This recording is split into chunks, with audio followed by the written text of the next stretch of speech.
Nandakumar sir, இப்போ முதலமைச்சர் பேசும்போது நிறைய விஷயங்களை பட்டியலிடுறார். மிலாட் நபிக்கு அரசு விடுமுறை கொடுத்தது, சிறுபான்மை நல ஆணையம் தொடங்கப்பட்டது, இஸ்லாமியர்கள் உருது பேசக்கூடிய இஸ்லாமியர்களை பிற்படுத்தப்பட்ட பட்டியலில் சேர்த்தது அப்படின்னு பல விஷயங்கள், பல திட்டங்களை திமுக கொண்டு வந்த திட்டங்கள்லாம் பட்டியலிடுறார். ஆனால் அதே சமயத்தில் பாஜக அப்படின்னு பார்க்கும்போது இஸ்லாமியருக்கு எதிராக பல்வேறு சம்பவங்கள் குறிப்பிட்டும் பேசப்படுது. அப்போது வெறும் அரசியலுக்காக குற்றச்சாட்டு அண்ணாமலை முன்வைக்கிறார் அப்படின்னு நம்ம எடுத்துக்கலாமா இதை? இல்லை, இப்போ நம்ம இது இஃப்தார் நோன்புங்கிறதே அதனுடைய குறிக்கோள் என்ன, அந்த நோன்பு துறக்கிறதுனுடைய நோக்கம் என்ன, நோன்பு இருக்கிறதுனுடைய நோக்கம் என்ன, அப்போ அன்னைக்கு நோன்பு திறக்கும் போது அந்த மக்களினுடைய மனநிலை என்ன, அது நாமளே பரிசோதிச்சுக்கிறது. நம்ம இந்த அளவுக்கு ஒரு விரதம் இருந்து விரதம் முடிக்கும் போது எந்த அளவுக்கு மக்கள் கஷ்டப்படுவாங்க, துயரப்படுவாங்க, இல்லாதவங்க எவ்வளோ சிரமப்படுவாங்கலாம் பார்த்து நம்மளை நாமே சுய பரிசோதனை செஞ்சுக்கிட்டு நல்லபடியாக வாழ வச்சுட்டு இருக்கக்கூடிய இறைவனுக்கு நன்றி செலுத்தி இன்னும் நம்ம நல்லதை மேலும் மேலும் செய்யணுங்கிறதுக்காகத்தான் இந்த நோன்பே. சரி, அப்போ அந்த மாதிரி ஒரு நோன்பு இருக்கிற இடத்துல போயிட்டு அது ரெண்டு பக்கமுமே இன்னைக்கு திமுக நடந்த நோன்பாக இருந்தாலும் சரி, இல்லை பாரதிய ஜனதா நடத்தின நோன்பு முறிவு செய்தியாக இருந்தாலும் சரி, ரெண்டு பக்கமுமே அது ஒரு அரசியல் மேடையாக தான் ஆக்கப்பட்டிருக்கு. சரி, அப்போ இந்த இடத்துல ஆதாரமாக அரசியலாங்கன்னு பார்க்கும்போது அரசியல் தான் ரொம்ப அதிகமாக இருக்குது. காரணம் என்னன்னு கேட்டிங்கனாக்கா, இன்னைக்கு ஒரு சிறுபான்மையர் பெரும்பான்மையினர் அப்படின்னு சொல்லிட்டு இன்னைக்கு இருக்கக்கூடிய மைனாரிட்டியும் மெஜாரிட்டியும் அரசியலுக்கு தான் பயன்படுத்துகிறாங்க. ஒரு பக்கம் மைனாரிட்டி அப்பீஸ்மெண்ட் பாலிடிக்ஸ் நடக்குது, இன்னொரு பக்கம் மெஜாரிட்டி அப்பீஸ்மெண்ட் பாலிடிக்ஸ் நடக்குது.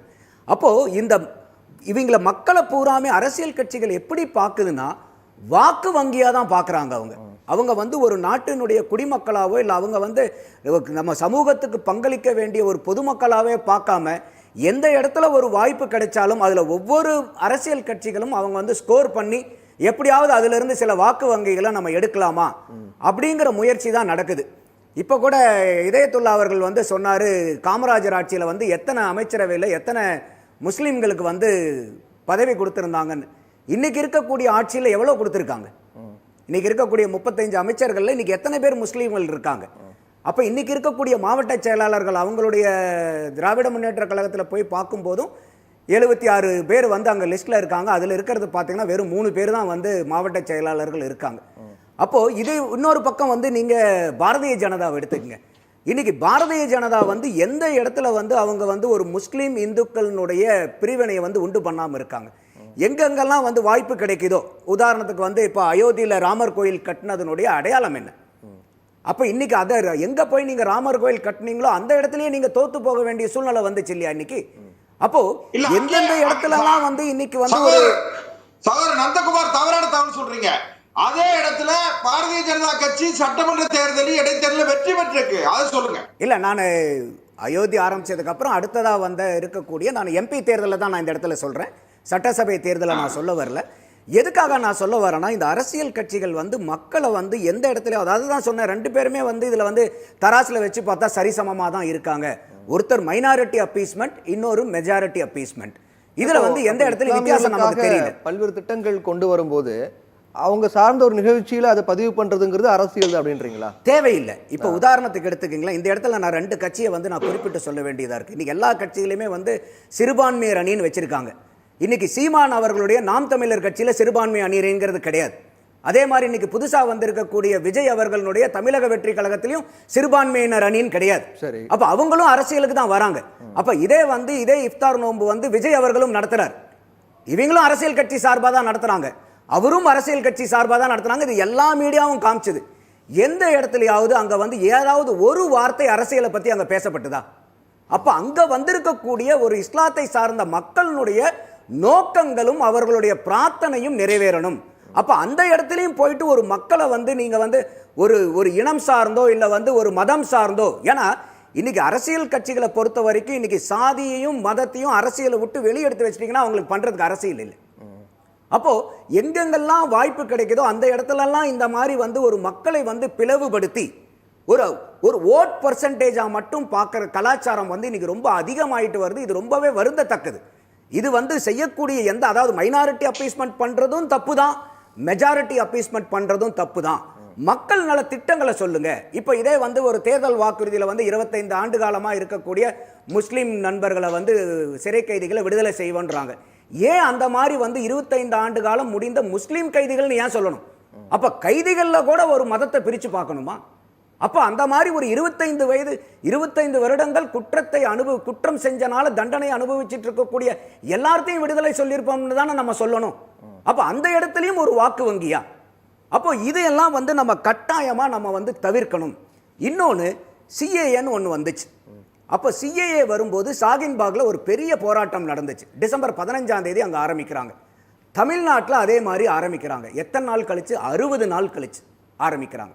அப்போ அந்த 60 நாள் கழிச்சு ஆரம்பிக்க வேண்டிய கட்டாயம் என்ன? அடுத்தது அப்போ நடக்கும்போது பூராமே என்ன பெரிய பொருள்னா, இனிமேல் இந்திய முஸ்லீம்கள் யாரும் இந்தியாவில் வாழவே முடியாது, அவங்கள பூரா நாடு கடத்த போறாங்க, பட்டியல போட்டு அடைக்க போறாங்க, எல்லா உரிமைகளையும் புடுங்க போறாங்க, முஸ்லீம்கள் வந்து சுதந்திரமா நம்ம தமிழ்நாட்டிலேயோ இந்தியாவிலேயோ வாழவே முடியாதுங்கிற பொய் பிரச்சாரங்களை பூரா நம்ம எவ்வளவு பார்த்தோம். முஸ்லீம் நண்பர்களை வந்து எவ்வளவு பேரதிர்ச்சிக்கு உள்ளாக்குனாங்க அந்த டைம்ல. எந்த ஒரு முஸ்லீம் நண்பர்களாவது வந்து அமைதியா வாழ முடிந்தது அந்த நேரத்தில்? ஆனா இப்போ எல்லாமே முடிஞ்சு போச்சு. உங்களுக்கும் முஸ்லீம் நண்பர்கள் இருக்காங்க, எனக்கு இருக்காங்க, எல்லாத்துக்கும் இருக்காங்க. ஏதாவது ஒரு முஸ்லீம் நண்பர்களுக்கு சிஏஏனால பாதிக்கப்பட்டிருக்கா? ஏன்னா இதே சிஏஏ பத்தி முதல்வர் அவர்கள் அந்த இஃப்தார் நோன்புல பேசுறார். இதுக்கு வந்து அதிமுக வந்து வாக்களிச்சாங்க ராஜ்யசபையில, இல்லன்னா வந்து இதாயிரும். ஆனா ஒரு நிமிஷம் நான் பேசி முடிச்சிடுறேன், நான் பேசி முடிக்கிறேன். நீங்க உங்க ரவுண்ட் வரும்போது சொல்லுங்க. இல்ல தமிழ்நாடுல சிஏஏவை அட்மிட் பண்ணவே இல்ல. அட்மிட் பண்ணாதான் கான்சிக்வென்சஸ் என்னங்கிறது தெரியும், அதை அமல்படுத்தினாதான் தெரியும். இங்க பாதுகாப்பு திமுக இருக்கிறதுனால இவருக்கு பிரச்சனை கிடையாது. இருந்தாலும் பாதுகாப்பு மன்னிக்கணும் நீங்க சொல்றத கேட்டுக்கிட்டே இருக்க முடியாது. நாங்க தெளிவா புரிஞ்சு பேசுறோம்.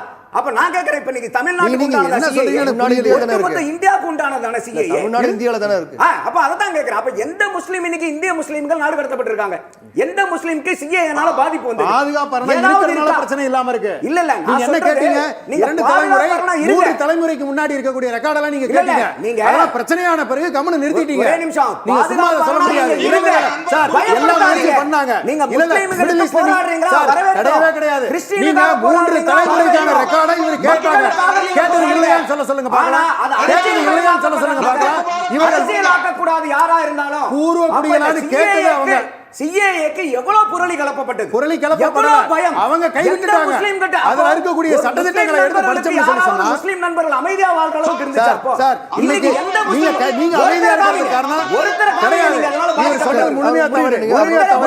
முழுமையா அவர் பேசுறது முழுமையா தவறு. ஒரு முஸ்லிம் நண்பர்கள் ஏன்னா அவங்களுக்கு இப்ப பயம். அவங்களுக்கு இப்ப பயம். இத கை வச்சா பெரிய பிரச்சனை வரும்ங்கற பயத்துல கம்முனு இருக்காங்க. நான் அத தான் திருப்பி சொல்றேன். சட்டத்தை இவர் படிச்சிருக்காருன்னு கேளுங்க. சிஏஏ பேசுற இவரு சிஏஏ படிச்சது விளக்கம் சொல்லுங்க சார். முடிஞ்ச பிறகு சொல்லுங்க. சிஏஏ விளக்கம் சொல்லுங்க சார். சொல்லுங்க சார். எத்தனை நாட்டுல இருந்து வந்தாங்க? எத்தனை தலைமுறையா இங்க இருக்கணும் சார்? சொல்லுங்க சார். நீங்க சார் நான் கேட்ட கேள்விக்கு பதில். நான் கேக்குற பதில் நீங்க சொல்லுங்க. என்ன குடியுரிமை கொடுக்கக்கூடிய சட்டம் சார்? பறிக்கக்கூடிய சட்டம் அல்ல. அந்த அதுக்கு என்ன உரிமை, என்ன சட்டத்திட்டம் வகுத்தீங்க? என்ன சட்டத்திட்டம்? 3 தலைமுறைக்கு மேல இருக்க ரெக்கார்டை நீங்க ப்ரொடியூஸ் பண்ணணுமா? அங்க இருக்கக்கூடிய சிறுபான்மையினர் 3 தலைமுறைக்கான ரெக்கார்டை நீங்க கேட்கணுமா இல்லையா?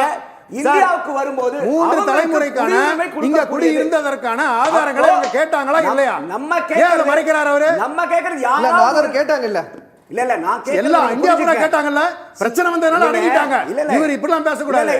என்ன கேக்குறதுக்கு மன்னிக்கணும். உண்மையை தெரியாம கேக்குறோம். நீங்க சும்மா பேசுறதெல்லாம் ரைட் கிடையாது.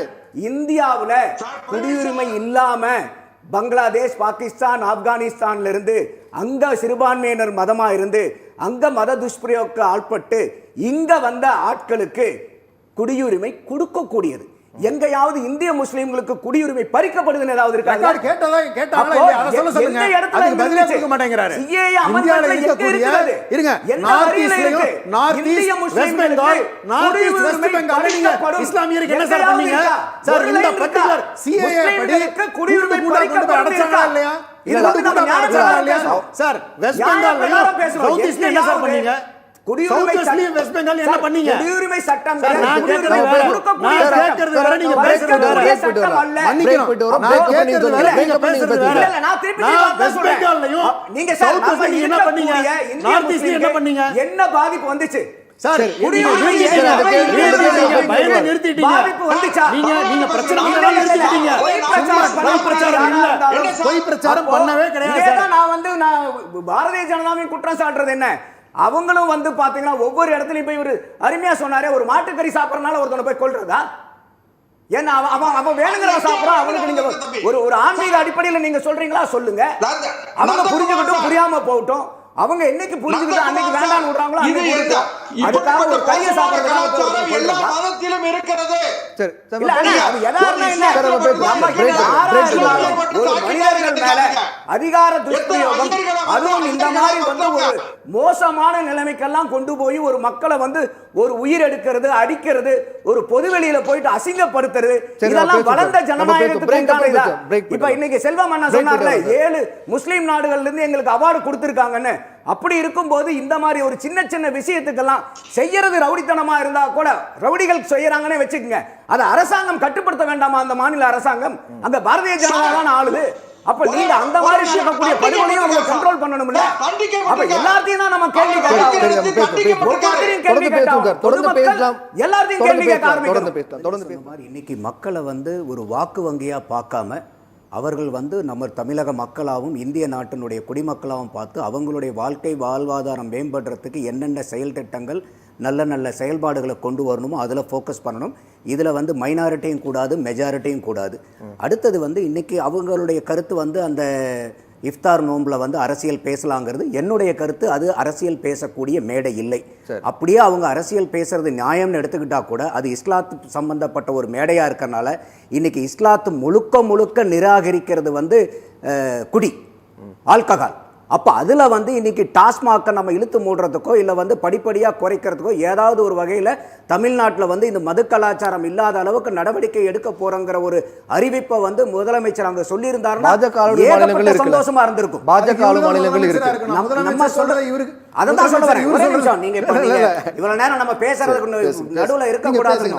எல்லாத்துக்குமே ஒவ்வொரு கருத்து இருக்கு. அப்போ இந்த மாதிரி இருக்கும்போது இன்னைக்கு இஸ்லாத்தை வந்து கட்டாயம் இஸ்லாத்துக்கு அரணா இருக்கிறோம் அப்படின்னு சொல்லப்படும் போது இஸ்லாத்து வந்து முழுக்க முழுக்க நிராகரிக்கக்கூடிய அந்த போதை வஸ்துக்களை இன்னைக்கு நம்ம தமிழ்நாடு எல்லாத்திலையுமே முன்மாதிரியா இருக்கக்கூடிய திராவிட மாடல்னு சொல்றோம். நம்மப்பா இன்னைக்கு வந்து மற்ற இடங்களெல்லாம் பண்ண சொல்லுங்க, அதுக்கப்புறம் இந்த சினிமாவில் நாயகன்ல தான் கமலஹாசன் கேட்பார் எல்லாத்தையும் நிறுத்த சொல்ல, அதுக்கப்புறம் நான் நிறுத்துறேன்னு.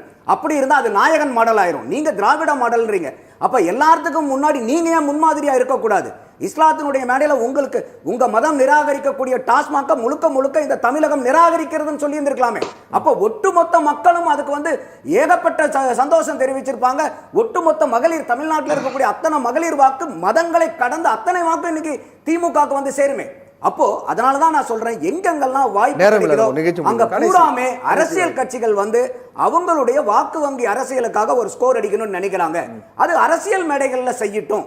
இது வந்து அந்த இஃப்தார் நோன்புங்கிறது வந்து அது மதம் சார்ந்து, அது வந்து ஒரு உணர்வு சார்ந்தது, இறை சார்ந்தது, ஒரு மக்களுடைய மனநிலை சார்ந்தது. அந்த இடத்துல போயிட்டு ஒரு இஸ்லாத்தில் இருக்கக்கூடிய மக்கள் வந்து அங்க ஒரு நல்லபடியா போய் வீடு சேர்ந்து ஒரு சிந்தனையில போறதை விட இதே ஒரு விவாத பொருளாயிட்டு அவங்க இதை பண்ணல இவங்க அதை பண்ணலான்னு இன்னைக்கு இஃப்தார் நோன்பை வச்சு இன்னைக்கு பல கெட்ட விஷயங்களை நம்ம விவாதிக்கிற அளவுக்கு அந்த மேடையை பயன்படுத்த வேண்டாங்கிறதா என்னுடைய தாழ்மையான கருத்து. சுருக்கமா சொல்லிடுறேன்.